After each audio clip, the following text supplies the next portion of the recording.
Multi-vector integration is Kazakhstan's chosen course of development in the program Single Market.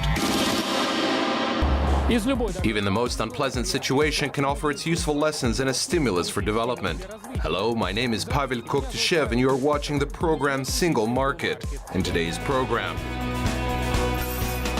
the rules of the game, the Eurasian Economic Union 1 year later. The School of the Market, salt exports. And coming right up, Navigator, oil, realities and forecasts.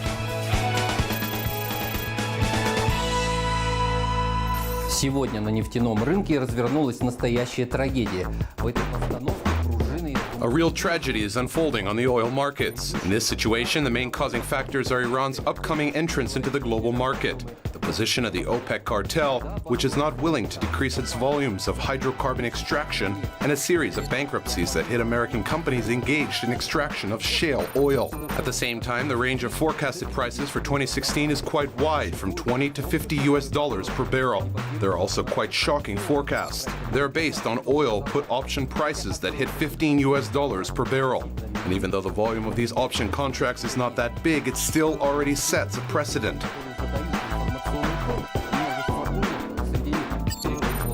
Oil skeptics who set the mood on the market have a lot of arguments, among them overproduction, unusually warm temperatures, due to which demand for fuel has decreased, and the turbulent state of the global stock markets. It is enough to recall the 7th of January, when the shortest trading day in the history of China's stock market was recorded. There's another factor which can affect the market of hydrocarbon resources this year. It is the lifting of the 40-year-old ban on exports of U.S. oil. Some experts believe that Latin American countries may choose oil from the U.S. over suppliers from the Near East and African countries.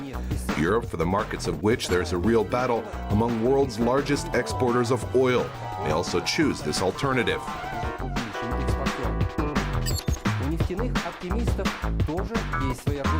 More optimistic options are based on different arguments. Overall, they are more focused on the midterm. In essence, they forecast a decrease in global investments into the oil sector, particularly into exploration, extraction, and new technologies. This may lead to an imbalance between demand and supply, which in the end will result in the rise in oil prices. Another trend which gives hope for a rise in prices is the situation on the shale oil market. In the fourth quarter of 2015, 9 U.S. companies started the procedure of filing for bankruptcy, and the number of jobs in this sector decreased by almost 70,000 over the year. By the way, these trends have also been affected by the situation in China, with its slowing economic growth, as well as the cyclical strengthening of the U.S. dollar and the overall geopolitical situation. Overall, the situation seems to be following a very unpredictable scenario, which in the end hints on the fact that the world is at the brink of a wide-scale global transformation. And in this process, the oil sector is the weakest link. My name is Alexander Galiev. Until next time on Single Market. Single Market. Obviously, there's great concern about the impact of the oil price collapse, what it means for the economy, what it means for the future of this country. But I think there's reason to be optimistic, and important reasons to be optimistic, because Kazakhstan is in much better position than most other resource countries. It's because of its prudent financial management and its savings, its wise fiscal policy, its very wise monetary policy, its commitment to engagement with the world economy and regional leadership. And it has already launched a series of economic reforms and policies to make Kazakhstan more resilient and more competitive.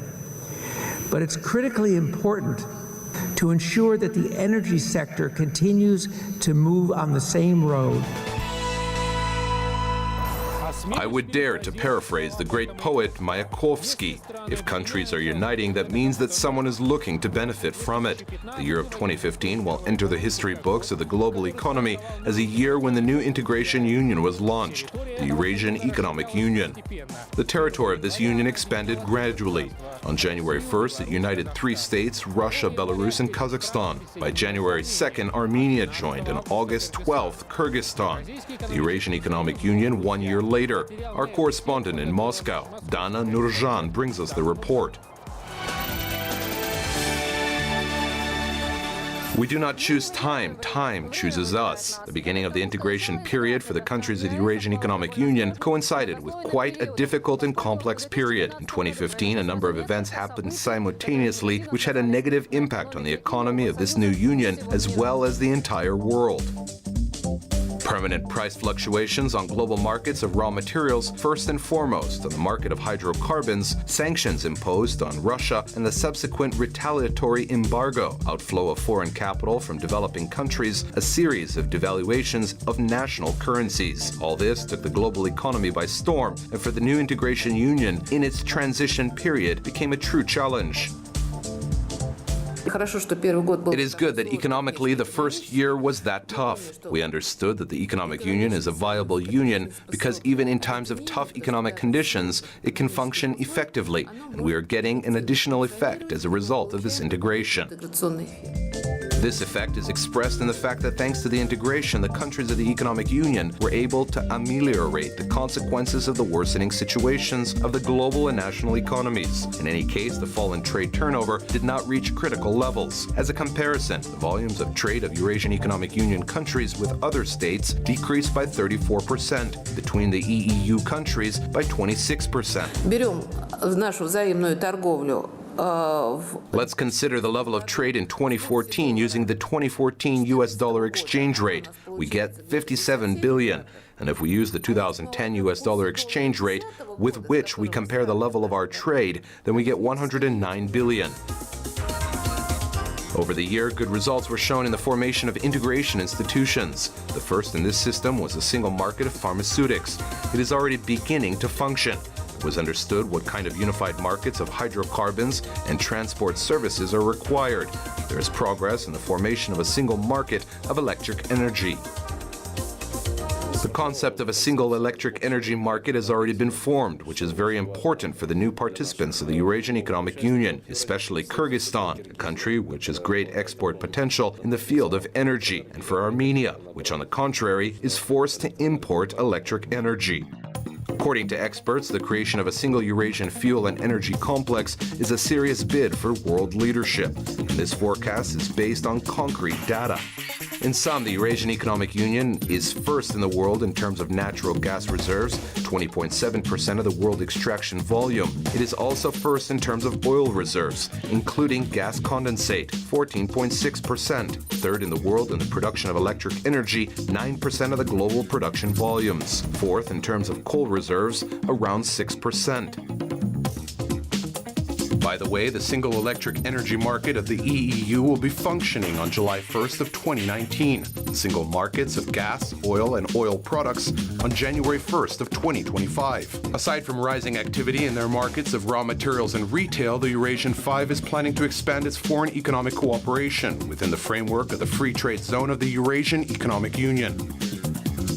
The Eurasian Economic Union will continue developing and in the near future will become one of the leading integration associations. It will continue to expand and will include a multitude of formats of cooperation with other countries. This year, Belarus will pass on the EEU chairmanship role to Kazakhstan. What does the country intend to do in order to increase the integration potential of the Union? And what country will become the main partner of the Eurasian Economic Union? The president of Kazakhstan, Nursultan Nazarbayev, provided answers to these questions in December of 2015 during the meeting of the heads of states in Moscow. Kazakhstan will be making all the necessary efforts for the further dynamic development of our integration association. And during the period of its chairmanship, will work actively establishing free trade with the Shanghai Cooperation Organization and with the People's Republic of China. This will expand our possibilities and strengthen the Eurasian Economic Union.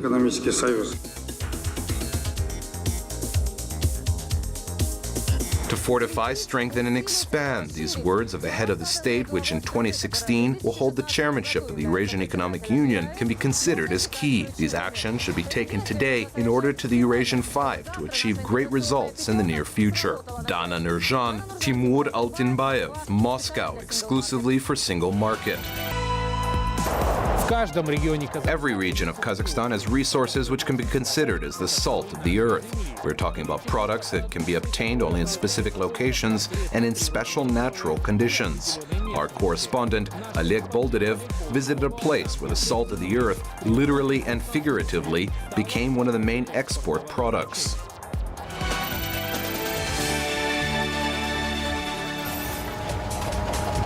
First work on the production of salt at this enterprise commenced back in 1913.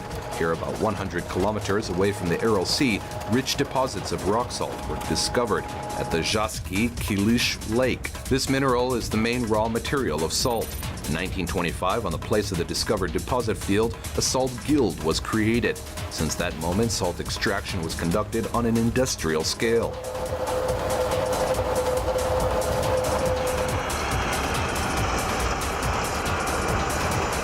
Over time, the guild transformed into the Aral Salt Plant, which annually produced around 600,000 tons of salt for the entire Soviet Union.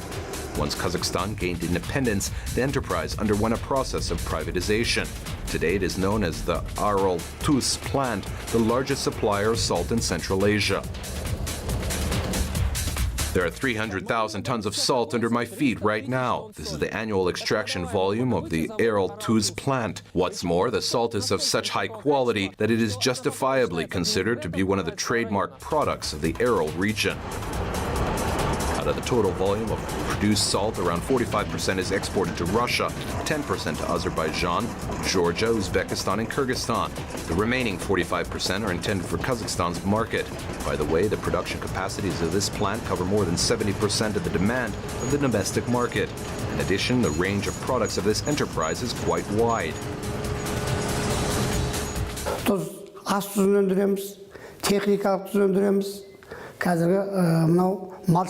We produce industrial and edible salt. For the demand of the animal husbandry sector, we produce special salt in briquettes. That is why our production reaches such results and our enterprise meets all the current demands. This concerns optimization and introduction of a new production line. Thanks to this equipment that was delivered from Spain, it was possible to introduce a new technology for salt making.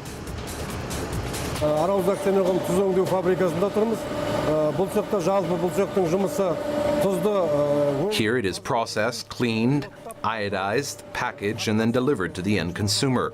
We can say that the plant's operations are going uphill because there is a great demand for salt.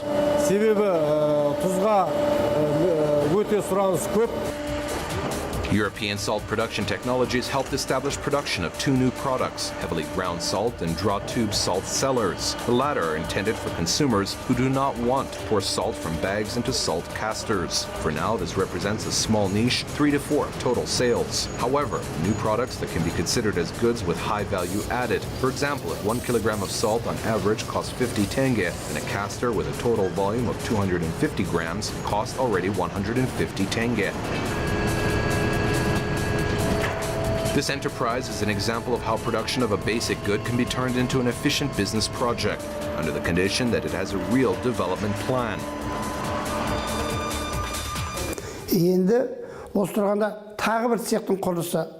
Right now, there is construction underway of another department. You probably saw it yourself. We're planning to launch it in May of 2016. It will be a large department equipped with the latest equipment. The launch of the new department by 2017 will allow the Aral Tuz plant to increase its production capacities to 450,000 tons of salt annually. In addition, labor productivity will be increased substantially, which will undoubtedly have a positive impact on the competitiveness of the products of this enterprise on foreign markets.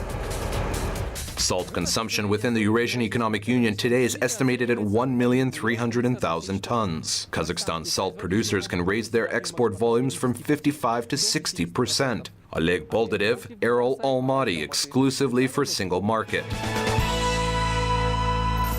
That's all for today. Kind reminder, all the episodes of our program are available on kazakh-tv.kz. Until next time on Single Market, a territory without borders.